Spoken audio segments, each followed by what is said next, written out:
Fantastic. Right, here's another puzzler for you. What links a Commodore 64, this man, and a live orchestra? Not much, you'd think, but don't worry, here's Kate Thornton with the answer.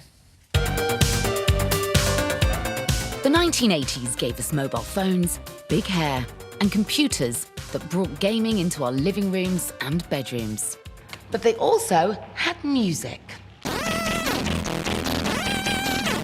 By today's standards, the music of the ZX Spectrum and Commodore 64 sounds a bit basic.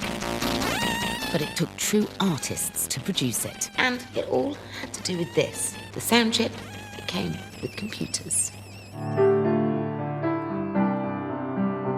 Rob Hubbard is seen by enthusiasts as the godfather of British computer game music and composed Commodore 64 tracks like Monty on the Run, Flash Gordon, and Commando.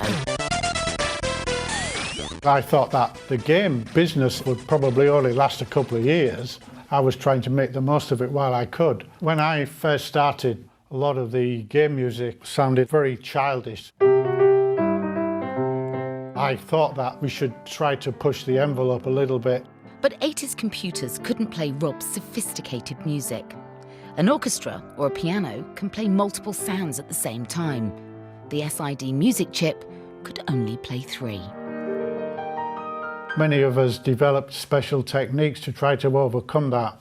Rob worked out the computer's 3 voices could be a melody, a bass line, and a rhythm track.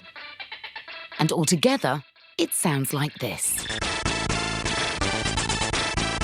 By the time the game code and graphics had been written, there was hardly any of the minuscule computer memory left for music. One trick was to use a tiny musical phrase that took up barely any memory.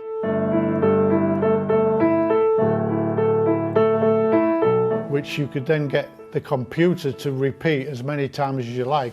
It came out like this.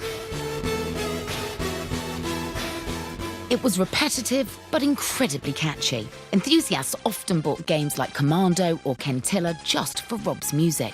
Some of them wondered what would happen if his music could be freed from the little box. Tonight in Hull City Hall, the Hull Philharmonic Orchestra is planning to do just that. OK, folks, let's get started. Getting here's been the 20-year dream of Chris Abbott. I guess my question is why? Part of it started off to try and prove to my mum that the noise coming from the black and white telly was actually music. I needed to prove to her and to the world that the music I fell in love with in the mid-80s was actually music that was worth listening to. But how did we end up here in this incredible room? The combination of Rob Hubbard from Hull and Hull Philharmonic Orchestra in Hull City Hall was pretty irresistible as a concept. After Chris had turned the computer code back into sheet music, it had to be reimagined for the orchestra. In charge of orchestration was composition student Alistair Pickering. You weren't even alive when this chip music scene emerged. I had to basically teach myself about this whole world. So I had to take the 3 tracks and then expand them, orchestrate them, and that took about 8 months of solid writing. A lot of people have a lot of love for this music, so it's got to be perfect.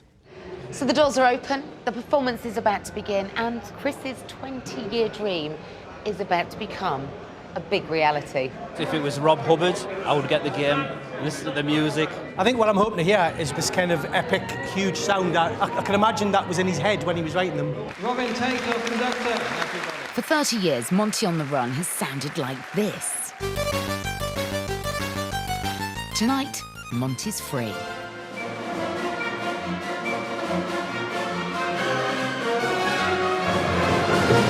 I feel like I'm at the Rob Hubbard Appreciation Society annual gathering. There is so much love for you and your work here tonight. Yeah, it's very surreal. It kind of validates my career.